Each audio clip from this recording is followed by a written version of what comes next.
Então, a doutora Angélica Amorim Amato é formada em medicina pela Universidade de Brasília, com residência médica em clínica médica e endocrinologia pelo Hospital Universitário de Brasília. É doutora em Ciências da Saúde pela Universidade de Brasília e fez pós-doutorado na Universidade da Califórnia. Atualmente, ela é professora associada na área de farmacologia na Faculdade de Ciências da Saúde da Universidade de Brasília, onde coordena também um laboratório de farmacologia molecular. A doutora Angélica tem experiência na área de endocrinologia, avaliando os temas caracterização de novos ligantes de receptores PPAR-gama, papel de receptores nucleares na regulação de adipogênese, potencial adipogênico de desreguladores endócrinos in vivo e in vitro e doenças metabólicas humanas. Então, mais uma vez, obrigada por ter aceito. Fique à vontade para colocar a sua apresentação e iniciar, tá bom? Bom, então, boa tarde a todos. Antes de mais nada, até mesmo de compartilhar a tela, eu queria agradecer o convite que eu recebi com muita alegria e com muita honra. Depois disso, eu pude conhecer melhor o trabalho de vocês, fiquei encantada e assim, me honra muito participar dos webinários. Então, eu vou compartilhar aqui minha tela.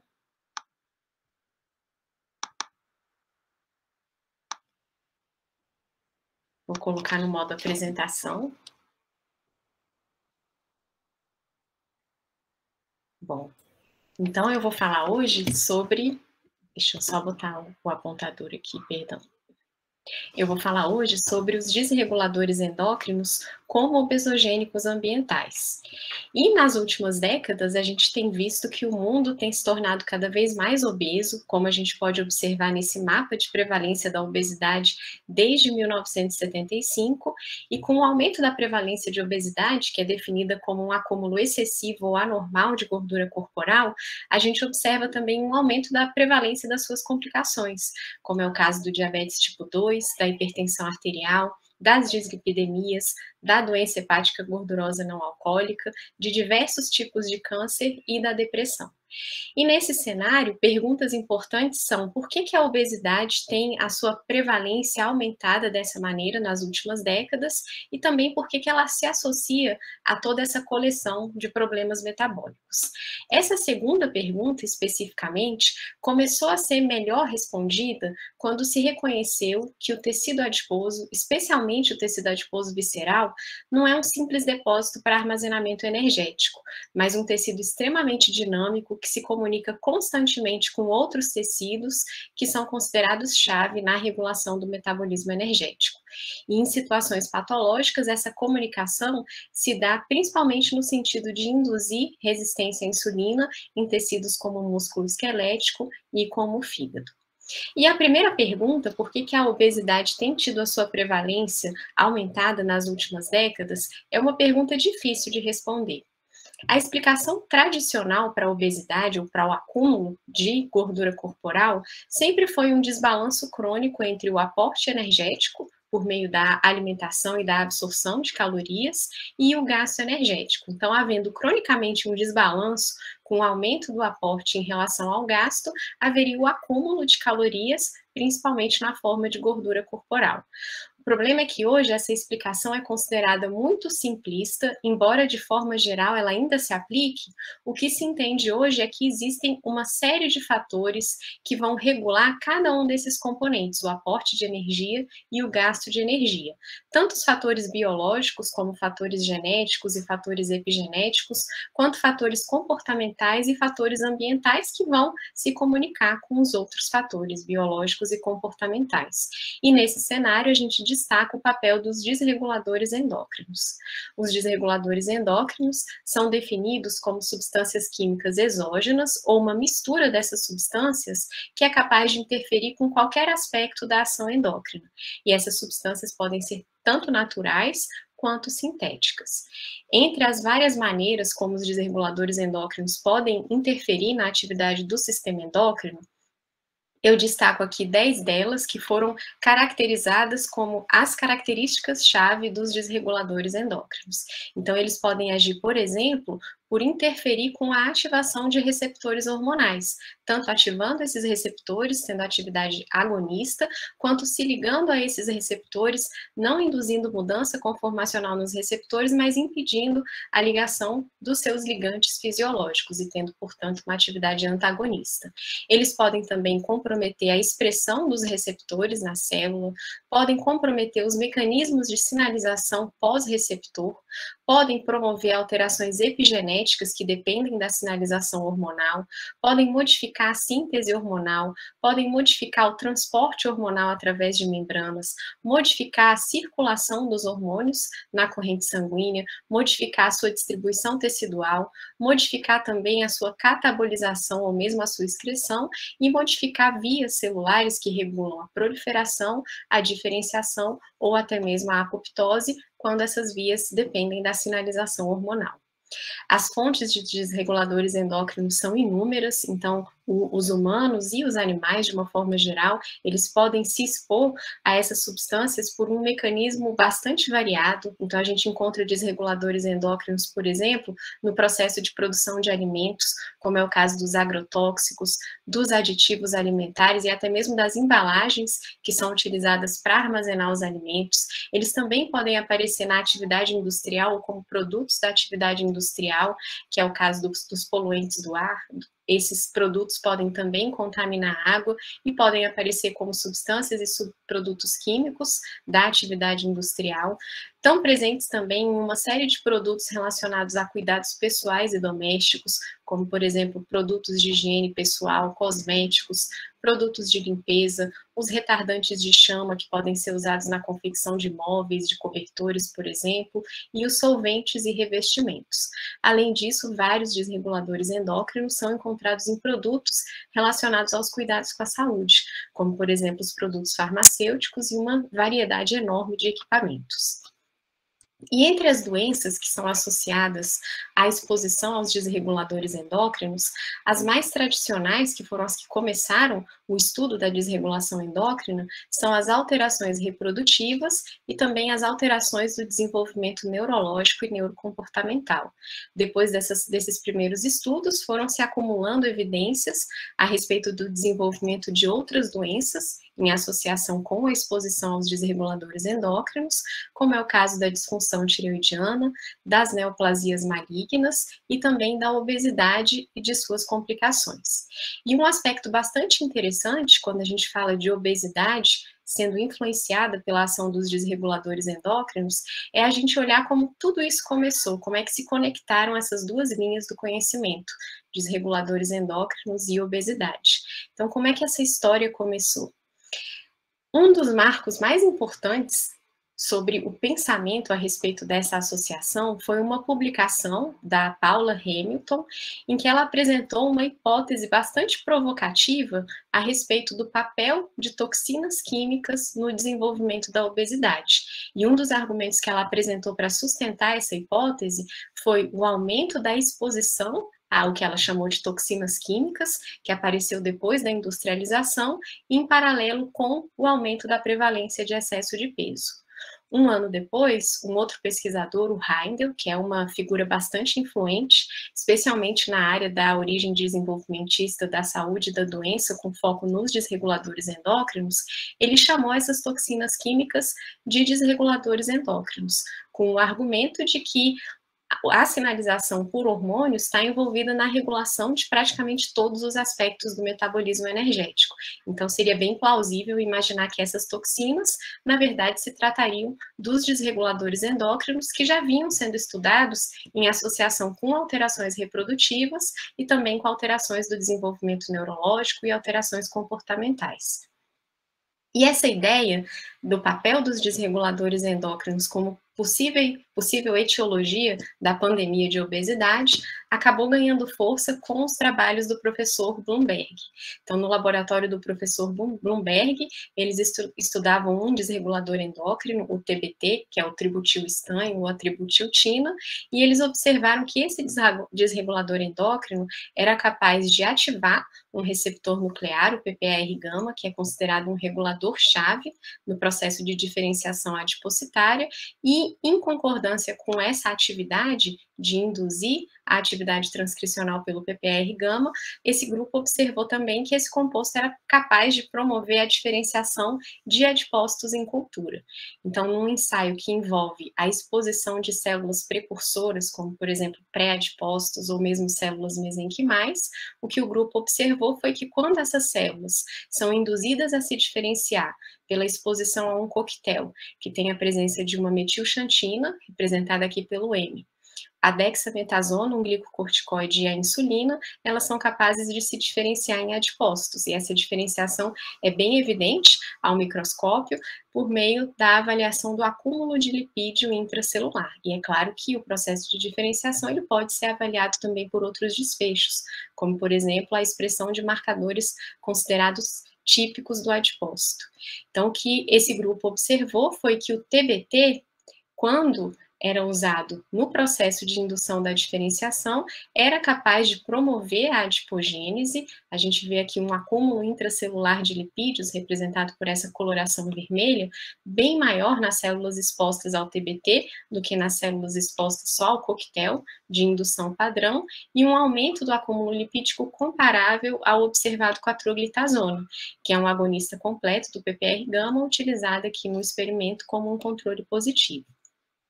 Com esses resultados, o professor Bloomberg cunhou o termo obesogênicos ambientais para se referir a esses desreguladores endócrinos que eram capazes de promover o acúmulo de tecido adiposo branco in vivo.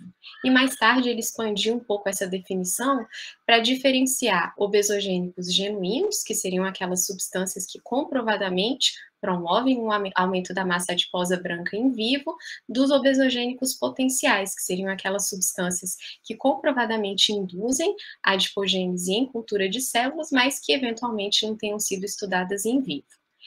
Então, com essa definição de obesogênicos ambientais, foi proposta a hipótese obesogênica ambiental, segundo a qual a exposição a essas substâncias contribuiria para o desenvolvimento da obesidade.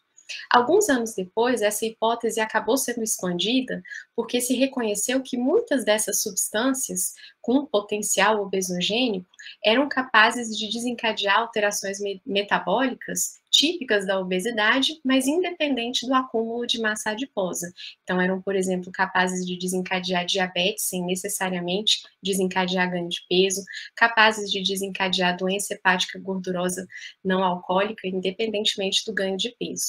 Então, esses compostos aqui passaram a ser uma parte de uma classe maior de substâncias, chamadas de substâncias químicas desreguladoras do metabolismo, e a hipótese obesogênica ambiental ela foi expandida para a hipótese dos desreguladores metabólicos.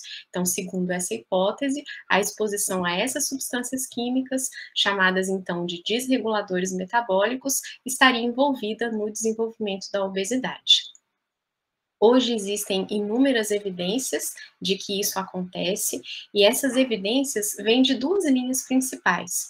Uma linha que envolve estudos em humanos e uma outra linha que envolve os modelos animais, os modelos celulares e os ensaios in vitro, e que dá sustentação ao que é observado em humanos e permite explorar os possíveis mecanismos envolvidos na associação entre os obesogênicos ou os desreguladores metabólicos e a obesidade ou as doenças metabólicas. Como exemplo aqui de estudos em humanos, eu trouxe um que foi um acidente ambiental ocorrido em 1976, que foi a explosão de uma fábrica em Seveso, na Itália, em que foi liberada uma quantidade muito grande de um desregulador endócrino, o TCDD, para o ambiente. Na época, houve um grande impacto sobre a vida animal, então um número enorme de morte de animais, também intoxicação aguda, principalmente de crianças, mas os sobreviventes desse acidente acabaram sendo seguidos, até os seus descendentes são seguidos até hoje, e muito se aprendeu com isso. Então, o que se observou foi que a exposição ao TCDD, nesse cenário, ocasionou, além dos problemas agudos, um maior risco de câncer entre os sobreviventes, alterações reprodutivas tanto em homens quanto em mulheres, e nos indivíduos que foram expostos ao TCDD na infância, se observou um maior risco de ocorrência de doenças metabólicas na vida adulta. Existem também vários estudos observacionais em humanos que envolvem a avaliação da associação entre a exposição a esses desreguladores, avaliada desde instrumentos como questionários, até mesmo pela determinação ou quantificação dos desreguladores endócrinos em amostras biológicas, urina, plasma, soro, que associam essa exposição com a ocorrência de excesso de peso. Nosso grupo realizou uma revisão sistemática para avaliar essas informações, então nós encontramos muitos estudos correlacionando, por exemplo, bisfenol A, organoclorados, fitalatos, as bifenilas polibromiladas, os hidrocarbonetos aromáticos policíclicos e os parabenos, tanto em crianças quanto em adultos, e a sua associação com excesso de peso. Principalmente aqui para o bisfenol A, para os organoclorados e para os fitalatos, a maior parte dos estudos, que está representada aqui em branco, mostrou uma associação positiva entre a exposição a esses compostos e a ocorrência de excesso de peso. Muitos desses dados foram analisados de forma diferente, então cada trabalho trouxe uma medida de associação, uma forma de estudar a associação diferente, e a gente não conseguiu reunir todos esses resultados em uma meta-análise, mas essa análise mais qualitativa mostra para a gente que a maioria apresentou essa tendência, né, de mostrar uma associação positiva com a ocorrência de excesso de peso em crianças e em adultos.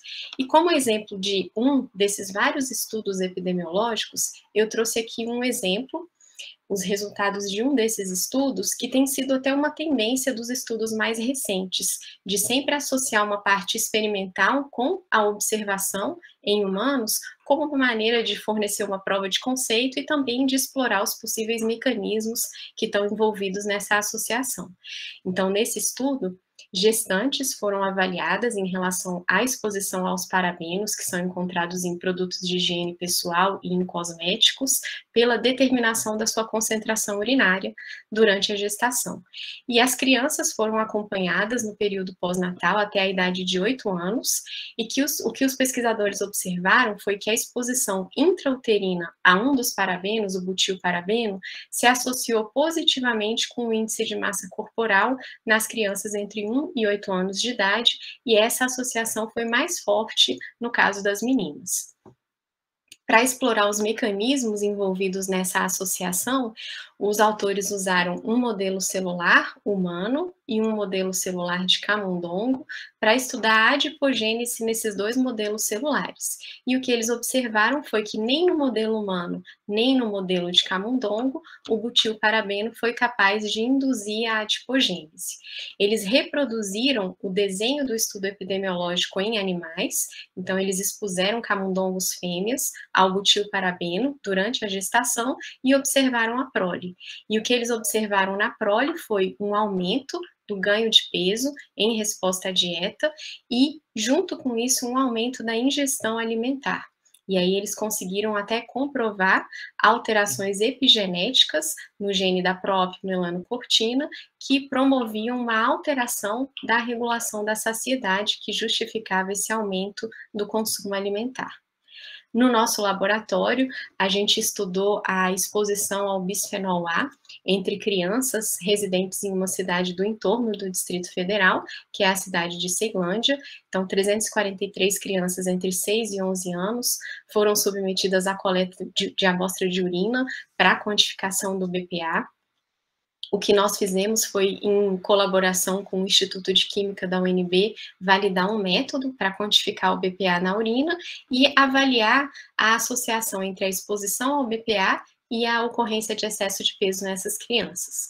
O que nos chamou a atenção foi uma alta taxa de detecção do BPA, de quase 90%. Quando nós dividimos a concentração urinária do BPA em quartis, nós encontramos uma tendência de exposição maior ao BPA estar associada ao aumento da frequência de excesso de peso, mas essa tendência não foi estatisticamente significativa.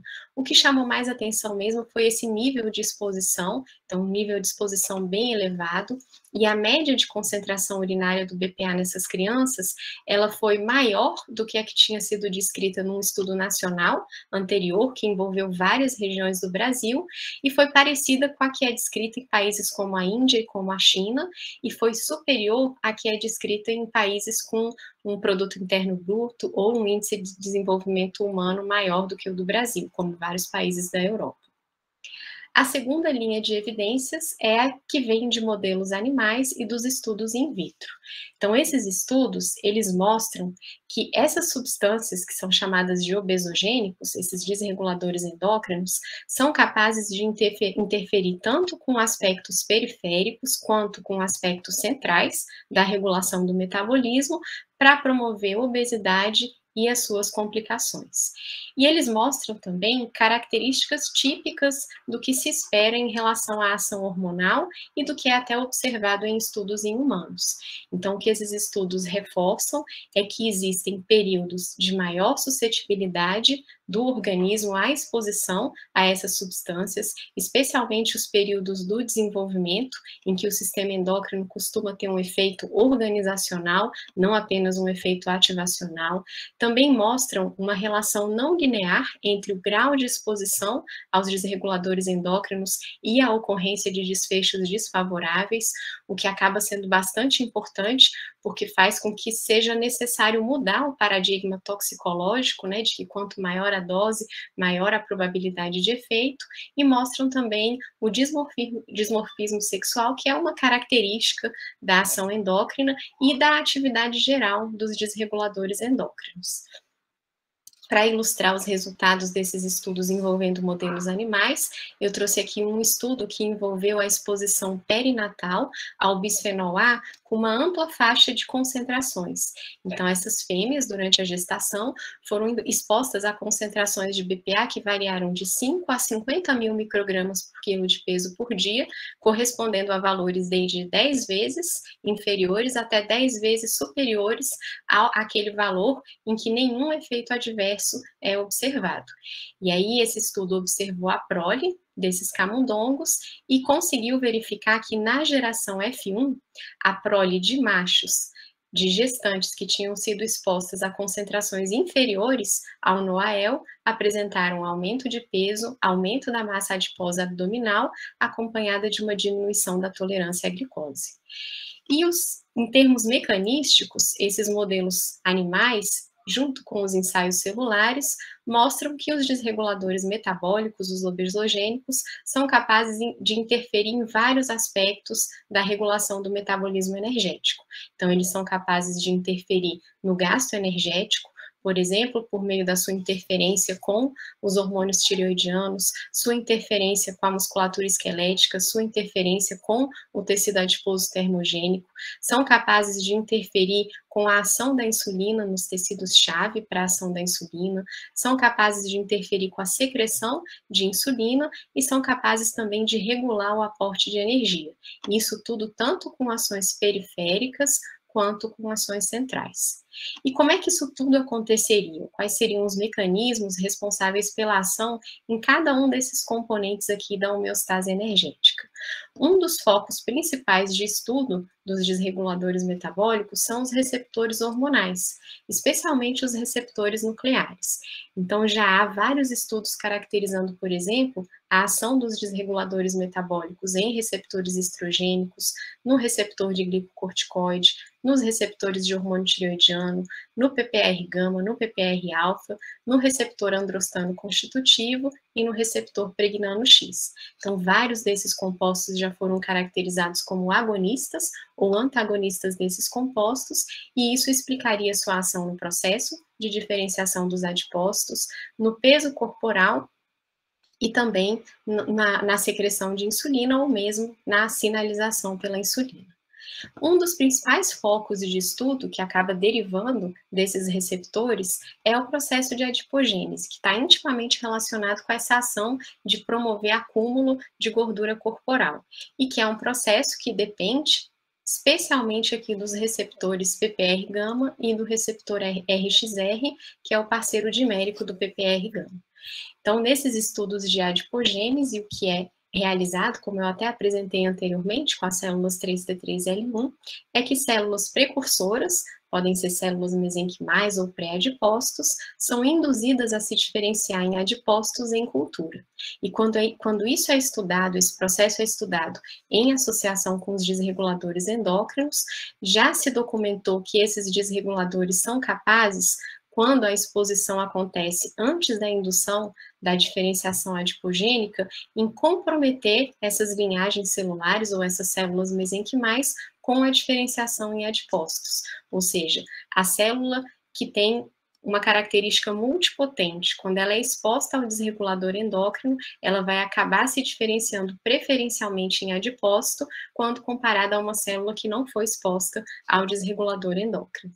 Os desreguladores endócrinos são capazes também de influenciar diretamente o processo de adipogênese, considerado aquele processo depois da indução, com o coquetel de indução, e foi mostrado também que eles são capazes de promover a diferenciação de adipócitos considerados disfuncionais. Então, seriam adipócitos com uma menor sensibilidade à insulina, adipócitos que vão expressar mais marcadores inflamatórios e de fibrose, e adipócitos que vão ter uma resposta diminuída a estímulos termogênicos, que recrutariam um fenótipo de adipócito que é capaz de dissipar a energia na forma de calor. E todas essas características poderiam contribuir com o acúmulo de gordura corporal, que é observado em vivo, e contribuir também com as doenças metabólicas que são associadas à exposição aos desreguladores endócrinos. No laboratório de farmacologia molecular, o nosso grupo estudou um desregulador endócrino, que é o DBT, o dibutilestanho ou a dibutiltina. Então, o laboratório, o nosso grupo estudou diversos compostos, diversos sais de DBT, com relação à sua atividade sobre o receptor PPR-gama e sobre o RXR, usando como um controle positivo o tributilestanho, que sabidamente é um agonista de PPR-gama, um agonista de RXR-alfa e um indutor do processo de adipogênese. Então, o que nós observamos foi que os compostos de dibutilestanho foram capazes de induzir a atividade do PPR-gama, alguns até de maneira mais eficaz que o próprio TBT, o controle positivo, mas não tiveram uma atividade significativa no RXR-alfa, diferentemente do TBT, que sabidamente é um agonista de RXR-alfa. Quando esses compostos foram estudados em cultura de células, então nos pré-adipócitos 3T3L1, em relação ao seu potencial adipogênico, se observou que o DBT, principalmente o dilaurato de DBT, foi capaz de promover a adipogênese, avaliada tanto pelo acúmulo de lipídios intracelulares, quanto pela análise da expressão de marcadores adipogênicos. Ainda com foco no adipócito, uma linha que tem surgido mais recentemente é em relação ao adipócito termogênico. E essa linha ela vem ganhando destaque pelo reconhecimento de que humanos adultos apresentam tecido adiposo termogênico e que a presença desse tecido está correlacionada com medidas de saúde metabólica, como um índice de massa corporal menor e como medidas de saúde melhores, como, por exemplo, diminuição da glicemia. Então, já foi descrito, por exemplo, que o DDT, um desregulador endócrino, quando a exposição acontece no período perinatal, a prole acaba apresentando uma diminuição do gasto energético e isso é acompanhado de obesidade e de resistência à insulina induzidas por dieta hiperlipídica. E junto com esse fenótipo é descrito que esses animais apresentam um comprometimento da atividade do tecido adiposo marrom, que é o tecido adiposo termogênico clássico, que está presente em roedores na vida adulta e que está relacionado à proteção contra a obesidade e doenças metabólicas. E o interessante é que esse fenótipo é restrito às fêmeas, mostrando mais uma vez o dimorfismo sexual, que é uma característica da atividade endócrina e, portanto, dos desreguladores endócrinos. Um outro estudo foi feito com a exposição a poluentes do ar, uma exposição prolongada no período pós-natal, e foi observado que essa exposição prolongada foi capaz de induzir obesidade e resistência à insulina, mesmo nos animais alimentados com uma dieta controle, não uma dieta indutora de obesidade. E essas alterações se acompanharam de uma diminuição do conteúdo de mitocôndrias e de marcadores termogênicos no tecido adiposo marrom, sugerindo também um comprometimento da atividade termogênica desse tecido. Mais recentemente, foi observado que um inseticida, o clorpirifos, ele se associou ao desenvolvimento de obesidade e de resistência à insulina induzidas por dieta hiperlipídica, e isso se acompanhou de uma diminuição da função mitocondrial no tecido adiposo marrom e da termogênese induzida por dieta, então um outro componente do gasto energético. Em modelos celulares, já foi descrito que o TBT foi capaz de diminuir a expressão de marcadores termogênicos e a função mitocondrial induzida pelo hormônio tireoidiano nessas culturas celulares, ou seja, em células mesenquimais induzidas a se diferenciar em adipócitos na presença do hormônio tireoidiano, se espera o recrutamento de adipócitos com fenótipo termogênico. Então, quando essas células foram cotratadas com o TBT e com o hormônio tireoidiano, houve uma diminuição do fenótipo termogênico dessas células. O TBT não foi estudado em vivo em relação à sua atividade no tecido adiposo marrom. Por outro lado, é importante destacar também que compostos fluorados, que são considerados desreguladores endócrinos e que estão associados à diminuição do peso e da massa adiposa branca, tiveram um efeito contrário, um efeito de promover um aumento da atividade do tecido adiposo marrom e aumento da expressão dos marcadores termogênicos nesse tecido, sugerindo que esse efeito, que pode ser considerado tóxico de diminuir o peso, se acompanha também de uma interferência, embora que para o outro extremo, de aumento da atividade do tecido adiposo marrom. Um outro mecanismo que tem sido estudado mais recentemente para explicar o efeito obesogênico dos desreguladores endócrinos é a sua ação sobre a microbiota intestinal. Então, hoje a microbiota intestinal é considerada um regulador-chave da homeostase metabólica e vários desreguladores já foram estudados em relação ao seu efeito sobre a composição da microbiota intestinal. Então, já foi observado, por exemplo, que a exposição ao bisfenol A é capaz de modificar a composição da microbiota intestinal, embora esses estudos não tenham avaliado desfechos metabólicos nesses camundongos. O TBT e o TPP também foram capazes de mudar a composição da microbiota intestinal, e isso se acompanhou de aumento da massa adiposa e de alteração do metabolismo lipídico, e emulsificantes utilizados como aditivos alimentares, como a carboximetilcelulose e o P80, também modificaram a composição da microbiota intestinal, induziram disbiose intestinal, induziram inflamação colônica, e isso se associou à ocorrência de síndrome metabólica. São todos estudos muito preliminares que não conseguiram relacionar diretamente as modificações da composição da microbiota intestinal com a ocorrência desses desfechos metabólicos desfavoráveis, mas são informações que abrem caminho para novos estudos, para se avaliar se a microbiota intestinal não estaria envolvida no efeito obesogênico dessas substâncias. E esses modelos animais também mostram um efeito muito interessante, mas muito preocupante, que é o efeito transgeracional dos obesogênicos ambientais ou dos desreguladores metabólicos. Então, segundo esse efeito, quando existe a exposição no período perinatal, essa fêmea é considerada a geração F0, e o que se considera é que tanto a geração F1 como feto em F0 e a geração F2 como célula germinativa na geração F0, foram expostas diretamente ao desregulador endócrino. Então, se esse camundongo fêmea é exposto durante a gestação ao desregulador endócrino, tanto a geração F1 quanto a geração F2 teriam uma exposição direta ao desregulador endócrino. E tudo que a gente observa nessas gerações é considerado um fenótipo multigeracional. Já da geração F3 em diante, não haveria uma exposição direta ao desregulador endócrino. Ainda assim, podem ser observados alguns fenótipos, mas a partir daqui, sem exposição direta, se considera que esse fenótipo seja transgeracional. Vários desreguladores endócrinos são capazes de induzir obesidade transgeracional, ou seja, induzir obesidade em descendentes que não foram diretamente expostos aos desreguladores. E um que tem esse efeito bastante descrito é o TBT, também estudado pelo grupo do professor Blumberg. Então, o grupo do professor Blumberg expôs camundongos fêmeas durante a gestação e a lactação ao TBT. Então, a gente vai presumir que tanto as gerações F1 e F2 apresentaram exposição direta, seja como fetos, no caso da geração F1, seja como célula germinativa, no caso da geração F2. E aí, até os camundongos da geração F4 foram estudados nesse trabalho.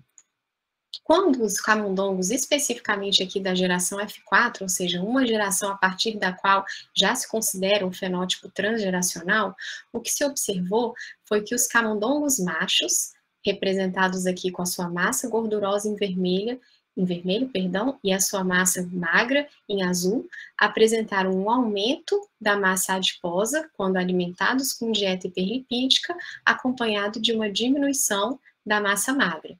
Quando esses camundongos voltaram para a alimentação com dieta controle, eles mantiveram esse aumento da massa gordurosa em relação aos camundongos que não haviam sido expostos ancestralmente ao TBT, e mantiveram também a diminuição da massa magra, mostrando que o fenótipo transgeracional foi observado até a geração F4, e esse fenótipo foi justamente a obesidade, o acúmulo de tecido gorduroso. Cabe destacar que esse efeito não foi observado nos camundongos fêmeas, mais uma vez apontando para a resposta dismórfica sexual, que é observada até mesmo nesses experimentos transgeracionais.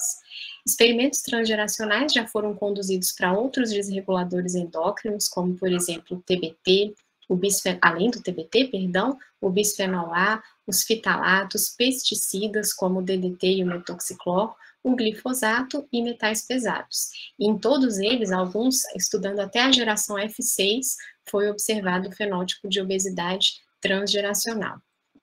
E aí tem havido um grande esforço para se entender como que aconteceria essa transmissão transgeracional do fenótipo de obesidade quando há uma exposição ancestral aos desreguladores endócrinos. E um dos principais candidatos para explicar esse fenótipo são as alterações epigenéticas, que podem estar relacionadas a mudanças no padrão de metilação de DNA, que vão acabar mudando o perfil de expressão gênica, assim como mudanças em microRNAs, que também vão influenciar o processo de expressão gênica, e as modificações nas histonas, que vão modificar a acessibilidade do DNA, a maquinaria de transcrição, modificando também a expressão gênica. Então, são mudanças na expressão gênica não acompanhadas de mudanças na sequência de DNA. Todas essas alterações epigenéticas já foram descritas em associação com a exposição ancestral aos desreguladores endócrinos, mas falta ainda ligar essas alterações mecanisticamente ao fenótipo transgeracional. Então, o que se tem até o momento são observações a respeito dessa associação. Então, quando se olham os descendentes que não foram expostos diretamente aos desreguladores endócrinos, a tendência para vários deles é de se observarem alterações epigenéticas, mas falta ainda provar uma ligação direta dessas alterações com o fenótipo de obesidade. Uma outra alteração que acaba envolvendo também mecanismos epigenéticos e que foi proposta recentemente até pelo grupo do professor Blumberg, que estudou o TBT, foi de mudanças na acessibilidade da cromatina. Então, naquele mesmo estudo transgeracional com o TBT, os pesquisadores analisaram a descendência, tanto F3 quanto F4, e observaram modificações no padrão de acessibilidade da cromatina nos espermatozoides dos machos da geração F3 e da geração F4. E aí eles observaram que algumas regiões se tornaram inacessíveis quando comparadas às mesmas regiões dos animais que não haviam tido essa exposição ancestral ao TBT. Essas regiões de menor acessibilidade foram regiões hipometiladas, menos acessíveis à maquinaria de metilação. O resultado disso foi uma associação com um aumento da expressão de alguns genes no tecido adiposo da geração F4. Então, eles conseguiram correlacionar alterações no acesso da cromatina com modificações no perfil de expressão gênica. Já nas áreas mais acessíveis, eles encontraram mais metilação do DNA, e isso já no tecido adiposo, e uma diminuição da expressão de genes, ambos aqui, os superexpressos e os subexpressos, com alguma característica metabólica.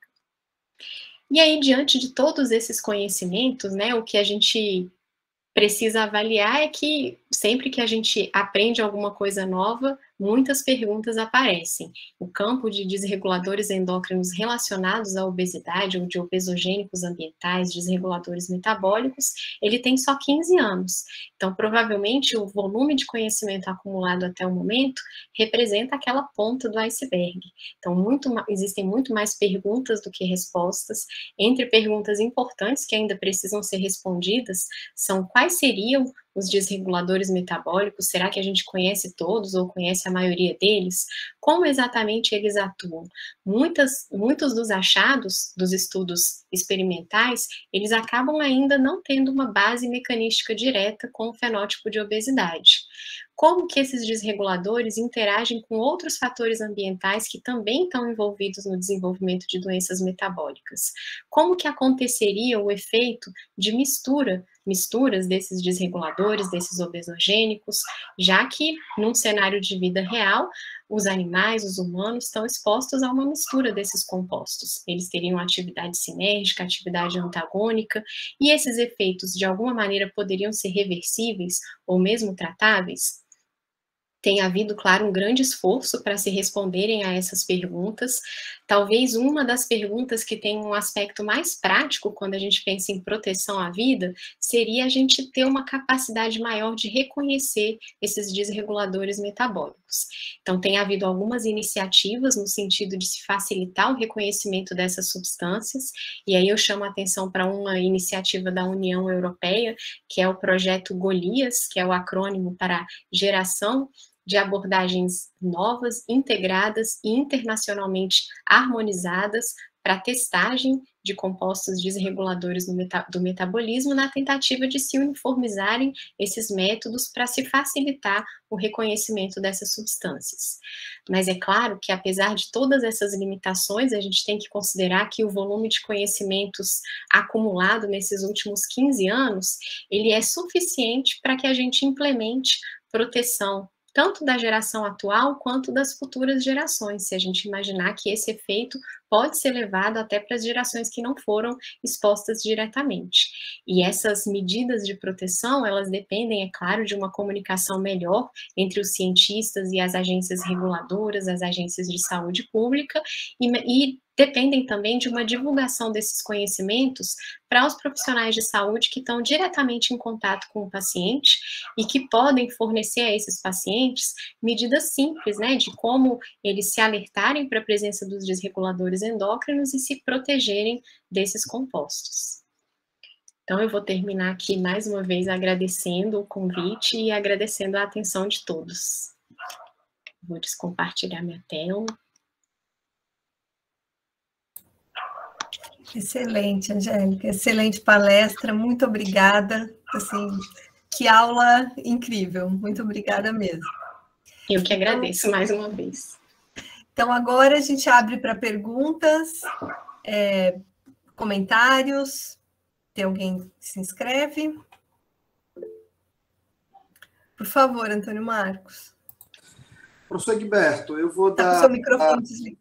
O Egberto, acho que apertou praticamente junto comigo, a gente estava naquela disputa da brincadeira, né, de quem bate primeiro, talvez. Você está no norte do país, né? Tem preferência. Agora eu suspeito que eu já tenha mais cabelos brancos do que o Egberto, eu vou dar a vez a Egberto por uma questão de concessão de idade. Por favor, Egberto, pergunta primeiro, eu falo na sequência. Apenas algumas décadas, né, Antônio? Eu sou mais velho que você, apenas algumas. Meia no máximo. Mas olha só. Angélica, parabéns. Eu não te conhecia pessoalmente, né? Mas eu conheço muito bem o seu orientador de doutorado, o doutor Francisco Neves. E conheço Francisco desde a época que ele veio dos Estados Unidos, junto com Ralph Ribeiro, que infelizmente faleceu, e que introduziu aqui no nosso país o estudo de receptores. Então, eu fico muito feliz de ver, quer dizer, que ele formando gente da qualidade, né, sua, né, e que vocês continuam, vai dar continuidade estando aí na UNB. Então, assim, as minhas perguntas podem soar muito básicas, né? Porque, primeiro, eu não sou um especialista em disruptor endócrino, né? A gente trabalha lá no nosso laboratório, mas quem é especialista está aqui assistindo, é a Patrícia Lisboa, ela depois pode ser que faça alguma pergunta. Mas é o seguinte, o BPA, que a gente também trabalha, o BPA ele foi banido, tá certo? Mas aí eu fiquei muito, muito interessado no teu estudo aí com as crianças, porque apesar dele ser banido, você consegue detectar BPA nessas crianças em uma quantidade absurda, né?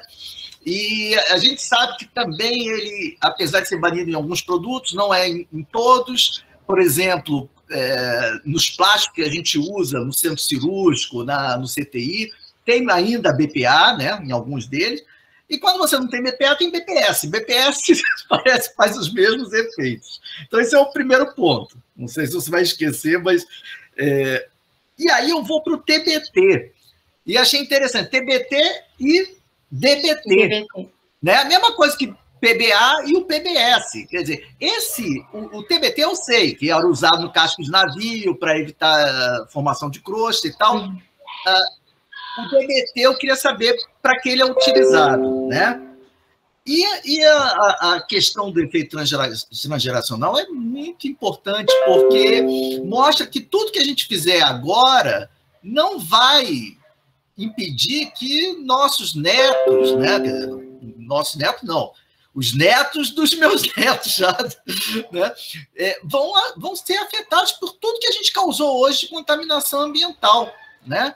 Então, eu queria, assim, o que a gente realmente pode fazer para, do ponto de vista de um grande esforço, você colocou ali no final da tua apresentação, aliás, excelente em todos os níveis, o Golia, né? O que efetivamente cada um de nós pode fazer para identificar compostos, né, que estão no ambiente e como isso pode chegar às autoridades para que elas, então, autoridades e a indústria, né, modifique e produza produtos com menos potencial tóxico. Eu já uso, agora já não uso mais plástico, uso só copo de vidro, garrafa de vidro, tento usar ao máximo isso e não esquento mais meus plásticos em lugar nenhum, nem copinho, nem nada. Então, muito obrigado, Angélica, por ter vindo. Seu microfone, querida, você desligou. Eu acabei, agora eu quero te ouvir. Ah, não, tá. Eu desliguei aqui para não ter ruído, mas eu que agradeço as palavras e vou conversar com o Francisco. Ele certamente vai ficar muito feliz de ter sido lembrado. Em relação ao BPA, a gente também se espantou, né, com essa alta taxa de detecção e com essa média tão elevada, comparável a de países que não têm uma legislação teoricamente como a nossa, né? Mas a gente atribui muito isso ao fato de o BPA ter sido banido de produtos de crianças muito pequenas. E a gente acabou estudando crianças entre 6 e 11 anos de idade. Então, possivelmente, essas crianças estão sendo expostas por plásticos para armazenamento de alimento, copo, até mesmo brinquedos, né? Então, tem todas essas questões que não seriam contornadas com uma legislação muito restrita em termos de faixa etária. E se a gente quer proteger os bisnetos dessas crianças, a gente precisa cuidar dessas crianças agora, né? Eu acho que a gente falava muito, você é o que sua mãe come, você é o que sua avó come, mas eu acho que agora a gente é o que a nossa bisavó comeu. Comeu tanto em termos de comida, pensando nos aditivos, na contaminação da água, mas pensando também onde ela armazenou esse alimento, né, que ela ingeriu. Então, são muitas variáveis. Eu acho que é difícil a gente pensar no que a gente pode fazer para reverter isso agora, mas eu acho que a gente tem que começar a pensar daqui para frente, não necessariamente na gente, né? Claro que na gente, mas principalmente nas futuras gerações. Mas é muito difícil a gente conectar o que a gente conhece com o que é levado para a população. Bom, em relação ao DBT, ele é um produto até da degradação do TBT, e o uso dele é também em plásticos, e ele aparece muito como contaminante da água. Então, a exposição a ele acaba sendo bastante significativa.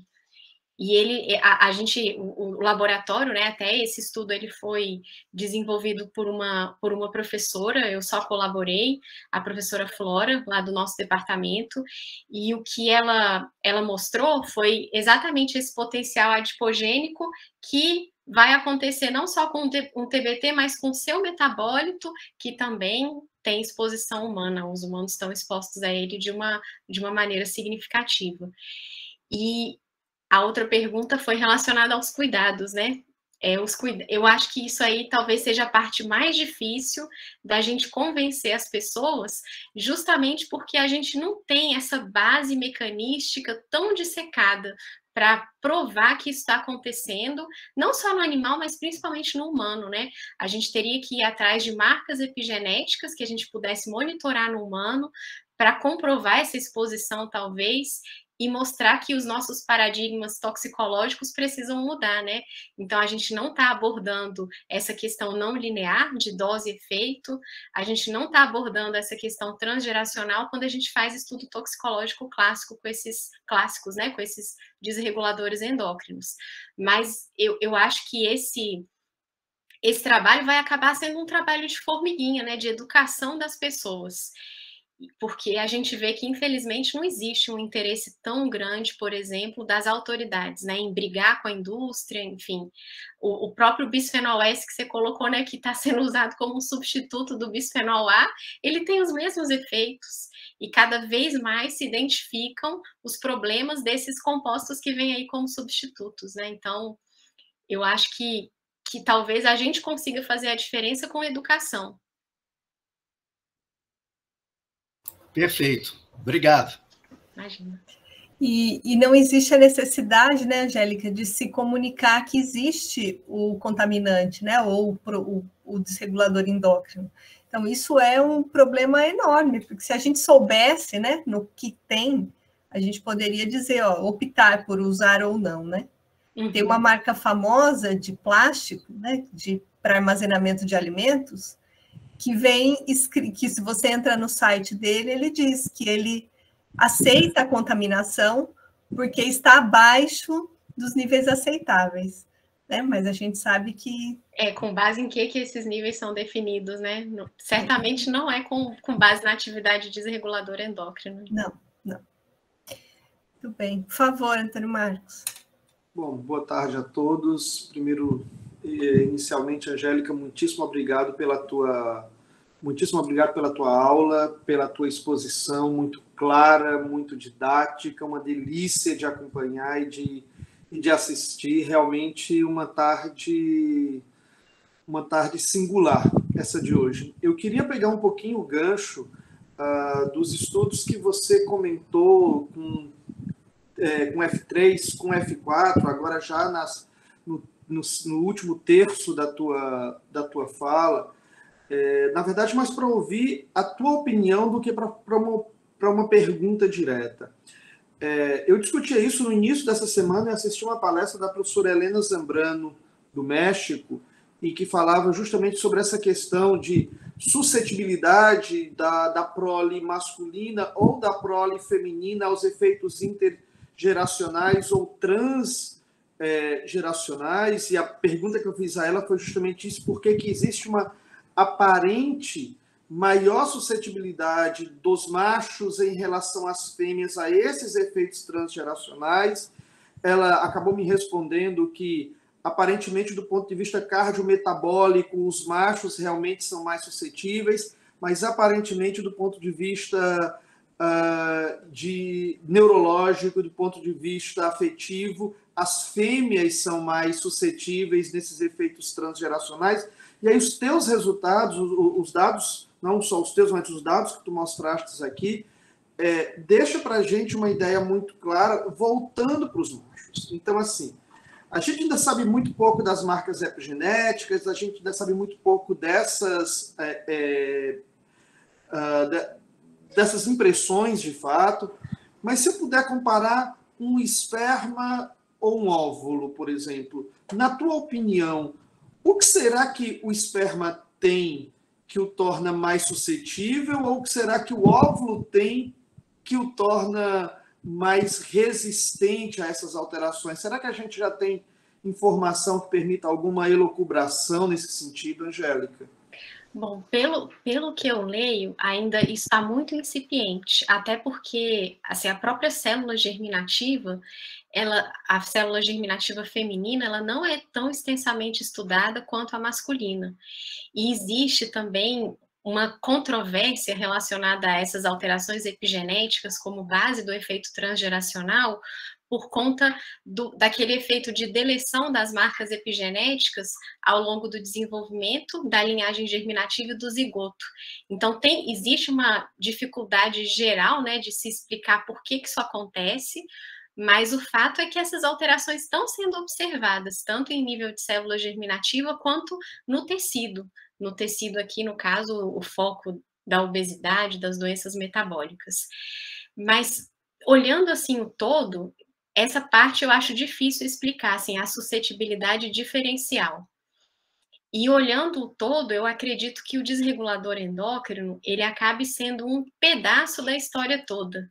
Então, quando a gente junta, né, todos os possíveis fatores, eu acho que no macho a gente vai encontrar outras questões que estão relacionadas ao desenvolvimento da obesidade, questões hormonais ou mesmo não hormonais, que vão se somar ao desregulador endócrino.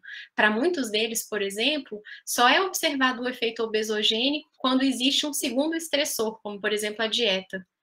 Então, eu acho que isso se deve muito à complexidade, né, da obesidade. Então, quando a gente isola um fator, muito provavelmente a gente não consegue enxergar nem mesmo o efeito obesogênico do desregulador.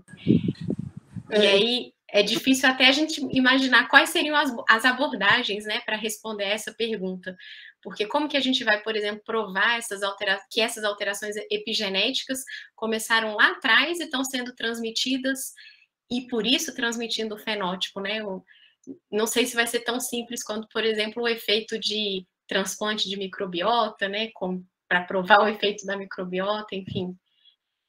Entendo. Obrigado por tua colocação. Eu ia justamente pegar um gancho, e já estou terminando, Grazi, com o final da tua fala, então, quando você falou, então talvez a culpa não seja dos nossos avós, mas dos nossos bisavós, ou tataravós, ou tudo mais. O que eu vejo muito também é isso, ou seja, talvez a gente até tenha essas marcas ou essa predisposição já, mas me parece que, inevitavelmente, esse segundo HIIT ou esse terceiro HIIT tem um papel realmente essencial, como os dados lá com a dieta, com a High Fat Diet no estudo que você mostrou, deixaram muito bem claro, ou seja, na F3 e na F4, a dieta promovia um ganho de peso maior em quem vinha desse histórico do que quem não vinha. Então, é muito estranho a gente começar a pensar não, na verdade, ter essa constatação tão evidente de que o que a gente faz hoje impacta diretamente a vida, não de uma ou de duas gerações depois de nós, mas de várias gerações depois de nós. É preciso muita consciência coletiva e ambiental para mudar a realidade que a gente está inserido. Angélica, mais uma vez, muitíssimo obrigado. Angélica, me permite aí botar minha colher aí nas observações do Antônio e a sua resposta. Quer dizer, a gente, nesse segundo ou terceiro HIIT, o que tiver, a gente tem que considerar muito os hormônios sexuais, né? Porque essa talvez seja a coisa que defina porque o macho tem tais e tais características programadas e a fêmea tem outras tantas. Agora, o interessante é que isso tudo tem que ser visto à luz da evolução, né? Porque não existiam esses disruptores endócrinos nos nossos antepassados, lá 150 mil anos atrás, né? Eles só vão surgir recentemente, mas existiam compostos na natureza e no nosso organismo que atuam nesses receptores que você bem mostrou aí, né? O receptor de estrogênio, testosterona, glicocorticoide e tal. E aí esses disruptores, talvez por mera coincidência, eles se ligam a esses receptores, né? E aí bagunçam completamente uma programação que poderia ser benéfica. E não é mais benéfica porque agora está em excesso, está bloqueando a ação do estrogênio, da testosterona, etc. Então, talvez, Antônio, seja por aí, tá? Agora, de qualquer maneira, explicar isso não nos deixa mais tranquilos, muito pelo contrário. Olha, tem uma pergunta aí, Grazi, Eu sei, da Roberta, né? Da Roberta, é. A Roberta perguntou, Angélica, se nos estudos você abordou algum alimento geneticamente modificado. Você usou... Não, a gente não abordou, mas é uma questão bastante interessante mesmo. Eu até não procurei estudos a esse respeito, mas eu imagino que tem alguma coisa, né? Deva ter alguma coisa. Sim. O Lucas Saavedra. Lucas, você quer fazer a sua pergunta? Sim. Olá, professora Angélica. Parabéns pela sua apresentação, assunto muito interessante. Eu sou aluno de doutorado da Universidade Estadual de Maringá, sou orientado pelo professor Paulo Matias, e eu gostaria de tirar uma dúvida sobre os contaminantes que são agonistas do PPAR-alfa. Gostaria de saber quais que são eles, e a ativação deles por esses disruptores endócrinos, eles estão relacionados a que tipo de alterações na prole? Então, obrigada, Lucas, pela pergunta também. Os agonistas de PPR-alfa, eles tendem a ter um efeito metabólico até favorável, né? Porque é um receptor que está envolvido no catabolismo de ácidos graxos.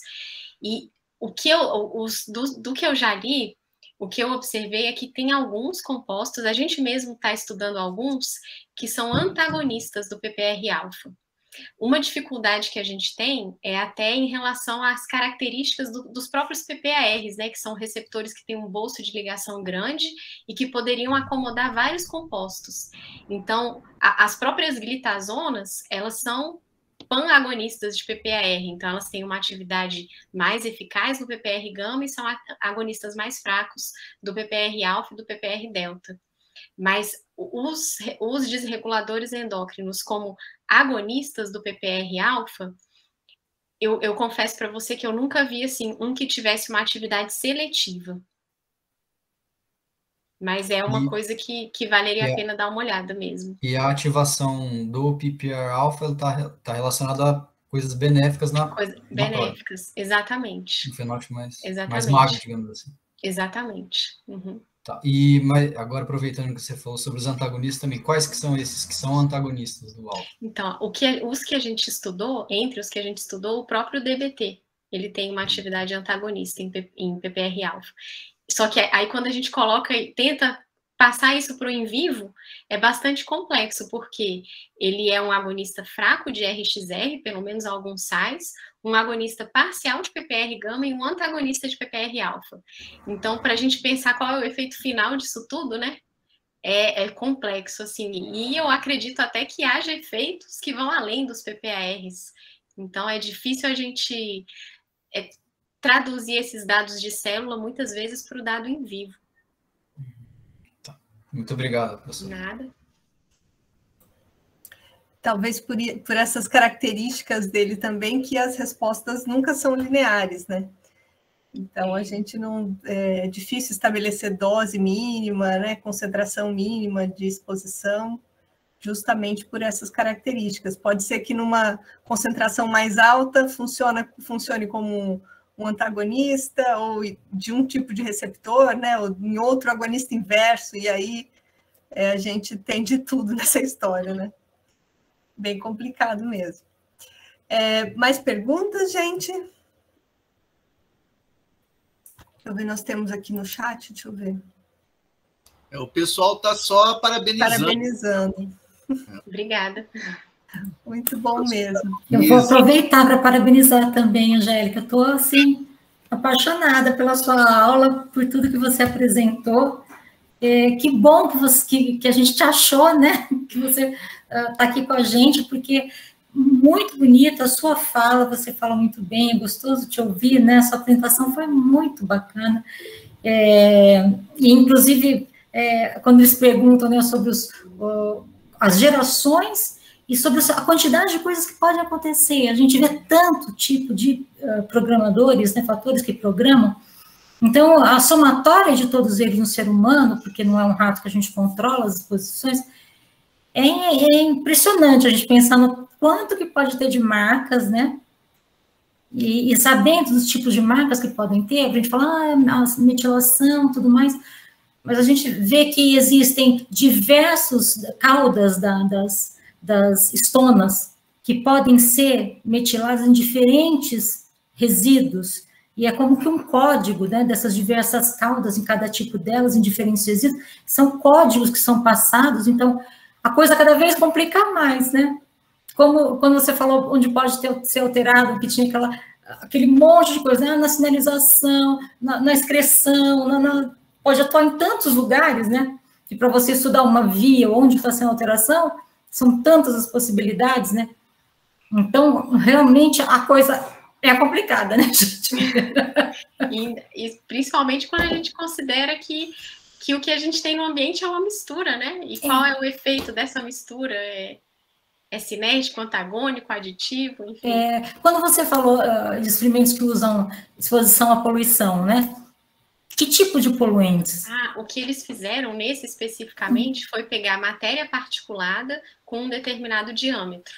Eles estipularam menor que menos 2,5 micrômetros e expuseram os animais a essa matéria particulada. Entendi. E só nisso, a variação que você tem de exposição? Não dá para caracterizar, o efeito, o desfecho metabólico, né? Mas o que foi, como foi, fica difícil. Muito difícil, muito difícil. E ao lado de tudo isso ambiental que a gente está vendo, de que não existe nenhuma possibilidade que está se esvaziando, né? Esses encontros para resolver os problemas climáticos estão esvaziados, ainda temos todo o problema da fome, que em 2030 era para ter abolido a fome, né? Imagina, né? Muito longe disso. E além disso, além dos problemas climáticos, temos esses problemas que são problemas da indústria, né? De produzir tudo isso e da gente expor os nossos bisnetos a tudo isso, né? Então, realmente isso a gente não consegue, né? Juntar tudo isso e conseguir passar de alguma forma que precisaria falar para tudo, né? Vamos começar de novo, Tá tudo muito errado, tá comprometendo dos agrotóxicos, né? Também, que liberou tudo aqui no Brasil de novo, né? Patrícia, a Angélica colocou um ponto muito interessante aí, que quando a gente estuda programação, né, aqui no DORD, a gente isola um fator, né? Submete os animais ou estuda na população, tentando isolar um fator. Mas na natureza não é assim. Na natureza está misturado, né? Isso que eu estou dizendo, né? Em humano é misturado, né? Há uma proposição de que se esqueça o biotério e se vá fazer trabalhos de campo, né? O efeito que em determinada contaminação no ambiente, por exemplo, Baía da Guanabara, o efeito sobre os golfinhos da Baía da Guanabara. Inclusive tem um grupo na UESC que trabalha com TBT, viu, Angélica? De oceanógrafos. Lá o Alexandre Freitas, e que tem ligação com outro grupo lá do Espírito Santo, o Jones Gracelli, que até trabalha muito com a gente, vem nos congressos do DORD. Então, assim, é muito interessante, né, que você se junte a nós, vemos, porque você faz DORD, né? E, ao mesmo tempo, a gente tem essa aproximação, né, Patrícia, com o pessoal dos disruptores endócrinos. Eles têm congressos anuais também. E muita Brasília, coisa... né? A gente só tinha a Pitaluga de Brasília, né? A Bruna Pitaluga. Mas agora tem um grupo imenso. Tem um grupo imenso, graças a Deus. Não sei se a Angélica também participa desses congressos brasileiros de disruptor endócrino. Mas eu acho que a gente eu até comecei há relativamente pouco tempo. Uns 4 anos. Então nós vamos catar você pro DORD. Não, e eu vou com muita alegria. Tem uma lista enorme de parabenizações para você aqui. Eu não sei se ela consegue ver, Gra. Obrigada. Todos gostaram muito, viu, Angélica? Ô, Angélica, eu queria te perguntar uma coisa. Algum desses disruptores endócrinos podem ser eliminados pelo nosso tratamento de água ou não? Alguns podem. Eu não sei exatamente quais, mas é um método até que está colocado na literatura como uma forma de a gente diminuir a exposição, né? Então, se eu não me engano, metais pesados, por exemplo. Então, é uma das maneiras de a gente se proteger, certamente. Antônio, o que você ia falar, Antônio? Não, eu ia só aproveitar o final da sessão, mas não sei se ainda tem alguma pergunta em aberta, deixa eu olhar aqui para o chat. Não, só parabenizações. Várias. Muitas, são várias e são justas, é importante que se diga, né? Para convidar os que ainda estão por aqui, na próxima semana, aí não no Doha de Brasil, mas no Doha de Latino-Americano, a gente tem lá a nossa aula magna anual, que vai ser dada pelo professor Peter Nathaniels. Então, é uma aula muito boa. O professor Peter é, sem sombra de dúvida, uma das pedras angulares do Doha no mundo, é um dos maiores estudiosos de programação materno-fetal no mundo, e vai estar falando para a gente justamente sobre isso. Então, quem não está na lista de e-mail, quem não recebeu, quem não, por acaso não tem recebido o repasse que a Grazi está gentilmente fazendo para todo mundo do Doha de Brasil, é só escrever em sec.la.dohad, né, de secretaria lá Doha, de latino-americano, @gmail.com, pede o link para a gente e a gente passa para vocês. Então, dia 27, a gente tem essa palestra do professor Peter Nathaniels, e no dia 3 de novembro, apoiado pelo Doha de Latino-Americano também, a gente tem o webinário do Doha, da International Doha Society, com o convidado latino-americano, que no nosso caso vai ser o nosso querido professor César Vítora, que vai falar então para a sociedade Doha de maneira geral, né, aí nos cinco continentes, e a gente também conta com uma maciça presença de vocês para prestigiar essas duas palestras. Angélica, mais uma vez, parabéns e seja muito bem-vinda ao mundo Doha.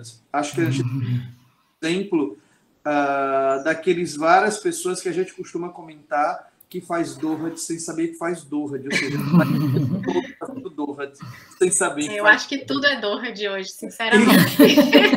Estamos trabalhando com o conceito de saúde única. Obrigado, Angélica. Obrigado. Não, eu que agradeço. Fiquei muito feliz em conhecer todos vocês, ainda que virtualmente, né? Espero que num futuro próximo a gente possa se conhecer presencialmente.